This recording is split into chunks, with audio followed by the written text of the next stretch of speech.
This is Dead Serious, a show about short horror stories worthy of discussion. I'm Dead Palette, and I'm reading some stories from the 15 Hours Tumblr. Kentucky Colonels. This story is entitled 40 Acres of Woods.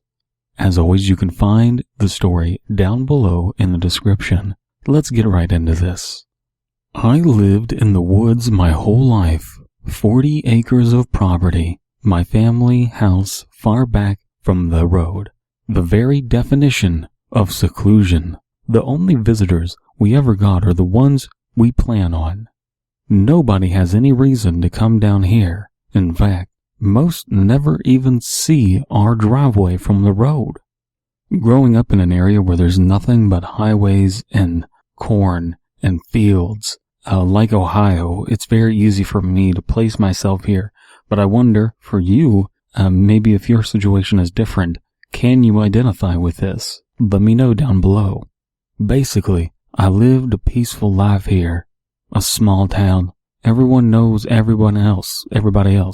No crime. A town of unlocked doors. That kind of small town. Of course, however, being in the woods meant we did a lot of hunting. Rather, my mom's boyfriend is the one who did, and still does, all of the hunting.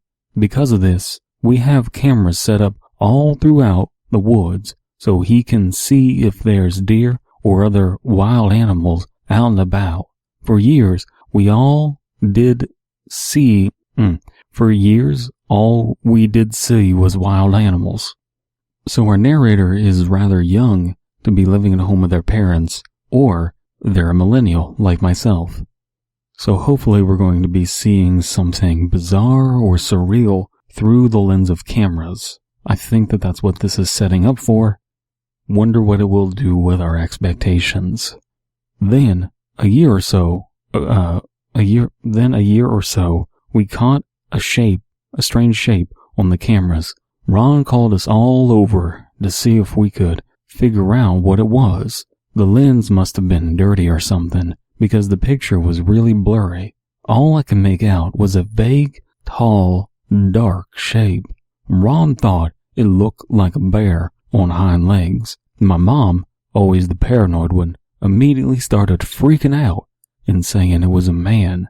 That was a man. So I believe they meant to say a year or so ago, but they forgot the ago part. And then it ends on kind of a weird phrase of, my mom, always the paranoid one, immediately started freaking out and saying it was a man. That was a man. Like, I get what they're trying to do, but maybe if it was italicized or put in quotations, it would make more sense as a spoken word. Here it just reads as another part of the paragraph. So that should be demarcated a little more effectively, I think. Of course, Ron and I laughed her off. This camera had been way back deep in the woods, on our property. There was no way anybody could be back there. Plus, it was freezing cold out, winter in Michigan. Who the hell would be outside, in the dark, in the winter, at this time of year, localized entirely within your kitchen? After a bit of more joking, Mom finally sighed and accepted she may be a bit paranoid. We all agreed she was a dumb bitch. As the cameras came up with only wild animals, peaceful again. So far, this is breaking down like an account given by someone who believes there is Bigfoot or Mothman, out there. It's not giving off a innately supernatural vibe. What's the term I'm looking for? It seems like an account that you would hear from someone who really believes what they had seen, if that makes any sense, even though our narrator at this juncture doesn't believe that they saw anything more than a bear. But of course, you're reading this. Something happened. About a month later, a man started knocking on our door. Now, to get to our house, in winter, you have to hike down an ice-covered driveway. You have to want to get to our house. Nobody ever comes knocking to us.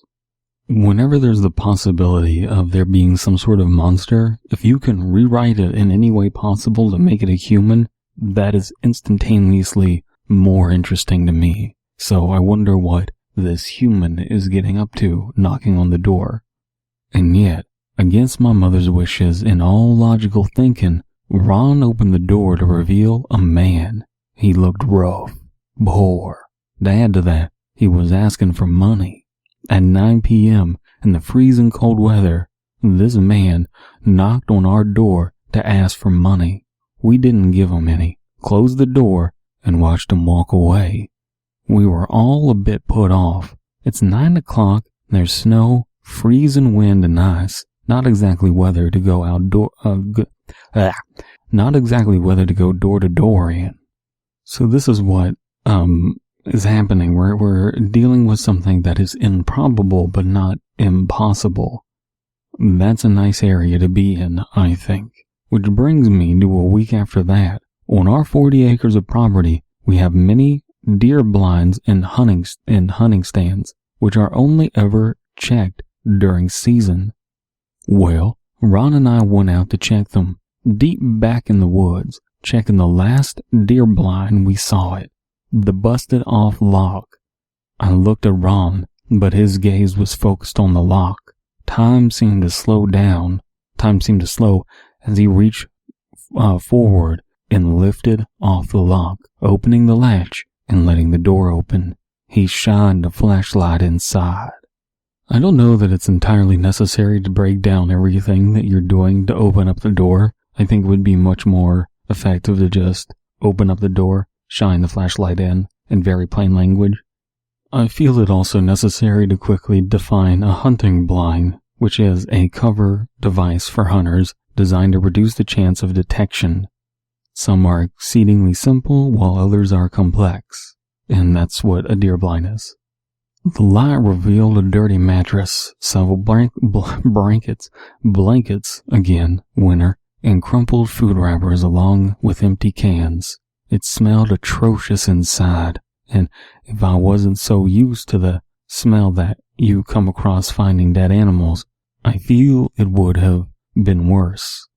He swung the flashlight to look at the walls, which had a few dusty pictures on them. The hair on the back of my neck stood up. I grabbed Ron's arm and told him we need to go now. Very plain language here that I think should be developed on. What do they mean by pictures? Do they mean like child pictures or photographs? What do they mean by pictures exactly?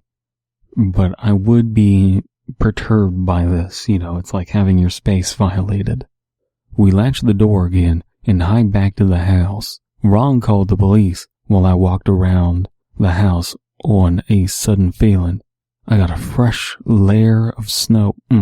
We had gotten a fresh layer of snow recently. Nobody in my family had recently walked around the back of the house. But the snow had footprints in it, boot prints to be exact, bigger than any of us that lived there.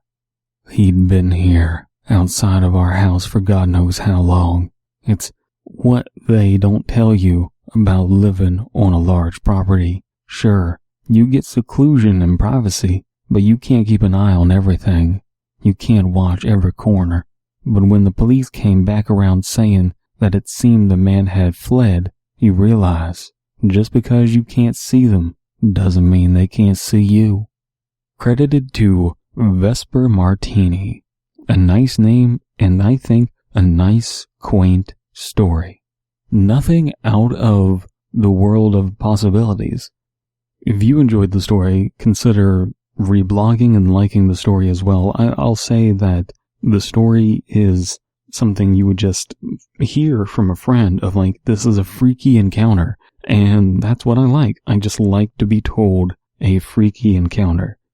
Few problems here and there with grammar, to be expected with ashcan type horror. Probably could be cleaned up a little bit, but overall, I really had a nice time reading this. Now, if you enjoyed that, consider helping out the community and supporting my channel. You can support the community by conversing in the comments below and going to creativehorror.com. That's creativehorror.com for more horror-based podcasts like Darkly Lit, a monthly podcast that delves into horror literature, like an online book club, Each month they read a different short novel, graphic novel, or publicly available online story. You can follow me on Twitter and Tumblr down below in the description. Thank you so much for your time, and now on to our sponsor at this non-moment in time. Motorbikes. Motorbikes. Go fast and sound like gas.